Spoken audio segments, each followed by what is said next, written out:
Hello বন্ধুরা, নতুন এক ভিডিও নিয়ে আবার চলে এলাম আপনাদের সামনে।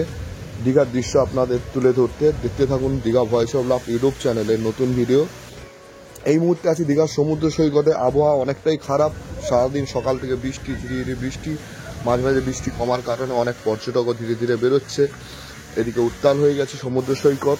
এই মুহূর্তে আছি দীঘার সমুদ্র সৈকতে। দেখতে পাচ্ছেন সমুদ্র অনেকটাই ফুলে উঠেছে। রথের পরে অনেকটা সমুদ্র আগের থেকে অনেকটাই উত্তাল হয়ে উঠেছে। পর্যটক ধীরে ধীরে নামছে। এদিকে বৃষ্টি হওয়ার কারণে অনেক পর্যটক বেরোতেও পারছে না। এর আগে আপনাদের দেখেছি এই ভোর সাগর বিচে যখন ভাটা হয়ে যায় অনেকটা সমুদ্র অনেকটাই পিছিয়ে যায় জোয়ারের কারণে। ফুল জোয়ারের কারণে এখন প্রত্যেকটা বিচেই স্নান করা বন্ধ করে দিয়েছেন। যখন ভাটা শুরু হবে পর্যটকরা ধীরে ধীরে আবার নামতে শুরু করবেন।